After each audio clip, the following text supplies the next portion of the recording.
ಹೇಳಿಕೊಡ್ರಿ, ಏನಾಯ್ತು? ಓ ನರಸಿಂಹ, ನಾ ಕೊಟ್ಟ ಕೆಲಸ ಪಾಸು ಏನು?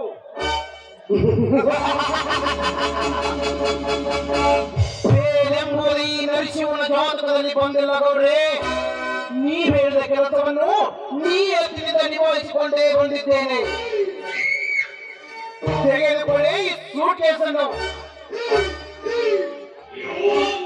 ಕದಂ ಸಮೇತ ಸ್ವರಾಜ್ ಜಾತಿ ಇನ್ನು ಮುಂದೆ ಈ ಊರಿನಲ್ಲಿ ಹಿಂದಿ ಈ ಸಿದ್ದೇಗೌಡರ ಸರಿ ಸಮಾನವೂ ಇಲ್ಲ. ನರಸಿಂಹ, ಇದಕ್ಕಿಂತ ಇನ್ನೊಂದು ಮುಖ್ಯವಾದ ಕೆಲಸವಿದೆ. ಅವನೇನಾದರೂ ಮಾಡಿಕೊಂಡು ಬಂದರೆ ನೀವು ಹೇಳಿದಷ್ಟು ಹಣ ಕೊಡ್ತೇನೆ. ಅದು ಯಾವ ಕೆಲಸ ಹೇಳಿಕೊಡ್ರಿ? ಕಣ್ಣು ಮುಚ್ಚಿ ಕಣ್ಣು ಬಿಡುವಷ್ಟರಲ್ಲಿ ಮಾಡಿ ಮುಗಿಸುತ್ತೇನೆ. ಅದು ಎಷ್ಟೇ ಕಷ್ಟವಿದ್ದರೂ ಅದನ್ನು ತಂದು ನಿಮಗೆ ಒಪ್ಪಿಸುತ್ತೇನೆ. ಒಂದು ವೇಳೆ ಯಾರಾದರೂ ಅಡ್ಡಯಿಸಿ ಬಂದರೆ ಅವರ ದೇಹವನ್ನು ತಿಳಿಯಾದರೂ ಈ ಕೆಲಸವನ್ನು ಮಾಡಿಕೊಂಡೇ ಬರುತ್ತೇನೆ. ಹೇಳಿಕೊಡ್ರಿ, ಅದೇನಂತ?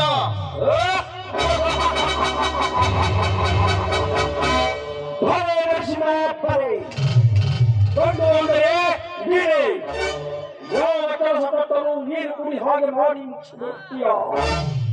ಬೆಚ್ಚಿಕೊಂಡೆ ನಿನ್ನ ಗಂಡಿಗೆಯ ಗುಂಡಿಗೆಯನ್ನು ಬೆಚ್ಚಿಕೊಂಡೆ. ನೋಡು ನರಸಿಂಹ, ಈ ಕೆಲಸ ಆಗುತ್ತೀನಿ ಎಂಬುದು ನನಗೂ ಸಂಶಯ ಇಲ್ಲದಂತಾಗಿ ಹೋಗಿತ್ತು. ನೋಡ್ರಿ, ಸಂಸ್ಥೆ ಎಂಬ ಸಾಗರದಲ್ಲಿ ನಂಬಿಕೆ ಎಂಬ ದೋಣಿಯನ್ನು ಹಿಡಿದು ಕೆಲಸ ಎಂಬ ಹುಟ್ಟ ಹೋಗಿ ದಡವನ್ನು ಸೇರೇ ತೀರುತ್ತೇನೆ. ಅವನೇನಂತ ಹೇಳಿಕೊಡ್ರಿ.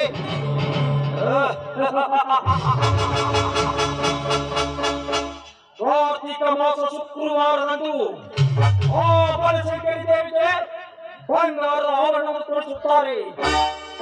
ಆ ಬಂಗಾರದ ಆಭರಣವನ್ನು ತೆಗೆದುಕೊಂಡು ನಮ್ಮ ಡೂಪ್ಲಿಕೇಟ್ ಆಭರಣವನ್ನು ಆ ದೇವಿಗೆ ಧರಿಸಿ ಬರಬೇಕು. ನೋಡ್ರಿ, ನೀವ್ ಹೇಳಿದ ಕೆಲಸವನ್ನು ಚುಟಿಗೆ ಹೊಡೆಯುವಷ್ಟರಲ್ಲಿ ಮಾಡಿ ಮುಗಿಸಿಕೊಂಡು ಬರುತ್ತೇನೆ.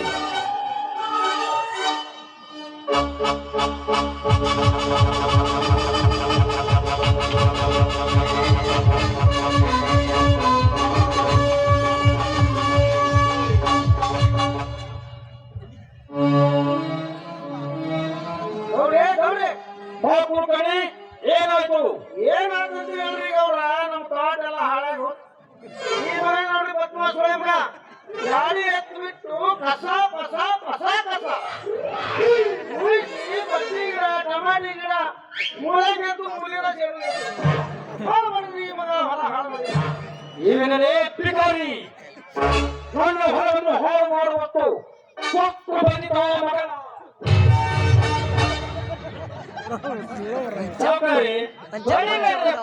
ಸೀರಿಯಸ್ ಕಾಮಿಡಿ ಆಗ್ತದೆ. ದಯವಿಟ್ಟು ನಾನು ಹೇಳೋ ಸ್ವಲ್ಪ ಕೇಳ್ರಿ ಅಪ್ಪ. ನಾನು ಎರಡೂ ಎತ್ತುಗಳನ್ನ ನನ್ನ ಹೊಲಕ್ಕೆ ಹಿಡಿದುಕೊಂಡು ಹೊಂಟಿದ್ದೀರಿ ಅಪ್ಪ. ಆಗ ನನ್ನ ಎರಡೂ ಎತ್ತುಗಳು ಗುಡ್ಡ ಹಿಡ್ಕೊಂಡು ನಿಮ್ಮ ಹೊಲಕ್ಕೆ ಓಡೋಗಿದ್ದು ಮಾತ್ರ ಖರೆ ರೀ ಅಪ್ಪ, ಖರೆ. ಹೌದರೇ ಮಗನ, ನಮ್ಮ ಹೊಲಕ ಬಂದಾನ, ನಮ್ಮ ಮನೆಗೆ ನಿಂತಾನ, ನಮ್ಮ ಹೊಲದಾಗ ಹಾಳು ಮಾಡ್ಯಾನ. ಇವ ಮುಕ್ಕಳೆಲ್ಲ ಮಾತಾಡ್ತಾನ.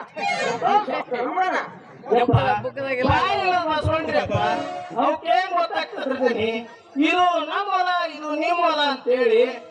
ಹಂಗಂತ ನನ್ನ ಹೊಲದ ಪೀಕ ಹಾಳು ಮಾಡ್ಬೇಕಂತಿದ್ದಾರೆ ತಿರುವ ಚೀಲದ ಮಗನ. ಇವತ್ತು ಸರಳ ಸೊಳೆ ಮಗ ಅಲ್ರಿ.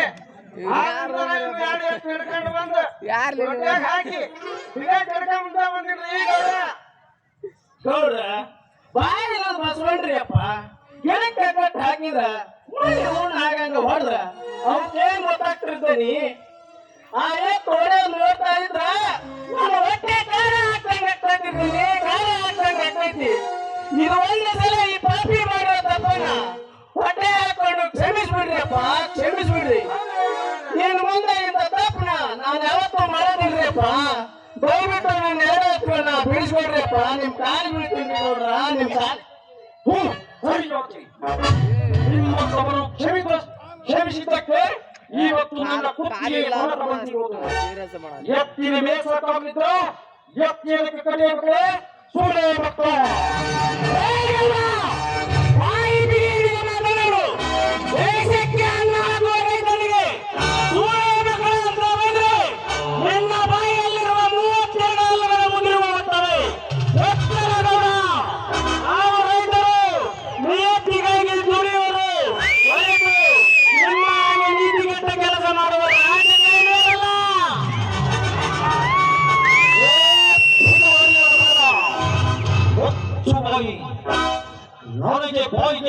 ನನಗೆ ಬೋಲ್ವಿಯ ಏ ಕುರಿಗಾಳಿ ತೆಗೆದುಕೊಂಡು ಹೋಗ ನನ್ನ ಶಾಖೀನು ಇವನ ಮೈ ಚರ್ಮ ಸುಳಿ ಭಂಗ ಬಾಚಿದ್ರ ಬುದ್ಧಿ ಬರ್ತದ ಈ ನಮಗ ಇವ ರೈತ ದೇಶಕ್ಕೆ ಒಂದು ಹಾಕಂತ ಏ ಪಿಕಾರಿ ಮೊದಲು ನಿನ್ನ ಹೊಟ್ಟೆ ನೋಡಿಕೊಂಡು ಮಾತನಾಡು ಅದರಿ ಗೌಡ್ರ ಹಾಕ್ರಿ ಅನ್ನ ಹಾಕ್ತಾರಂತ ಇದು ನನ್ನ ಮೇಲೆ ಸೇರಿ ಸಗಣಿ ತಿನ್ಸಿಟ್ಬಿಟ್ಟ ಅನ್ನ ಹಾಕ್ತಾರಲ್ಲ ಏನಿ ಸಗಣಿ ಯಾರ್ಲಿ ನೋಡ್ತಾರೆ ಏ ಕುಲಗೆಟ್ಟ ಕುಲಕರ್ಣಿ, ನಾವು ರೈತರು ದುಡಿದ ತಿನ್ನುತ್ತೇವೆ ವಿನಃ ಭಿಕ್ಷೆ ಬೇಡಲಾರವು. ಭಿಕ್ಷೆ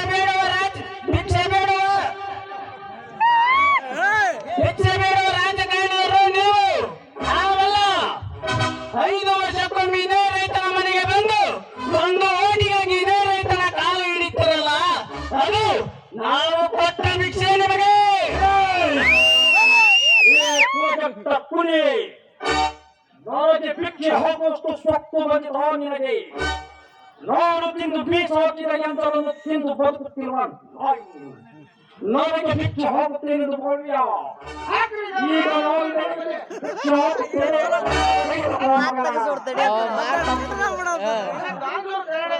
ಮಾತಾಡ್ಬೇಡಿ ಕಡಿಮೆ ಬಿಡೋದು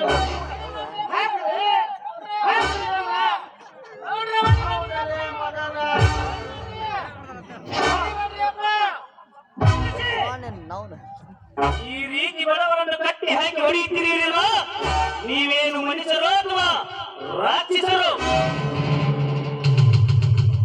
ಏ ಪುತ್ರ, ನನ್ನ ಮನೆಗೆ ಬಂದು ನನಗೆ ರಾಕ್ಷಸರೆಂದು ಬೋಲ್ವಿಯ ಇವನಿಗೆ ಬಿದ್ದ ಧರ್ಮದೇಕು ನಿನಗೆ ಬೀಳಬೇಕಾದಿತ್ತು ಎತ್ತರ ಮಗನ.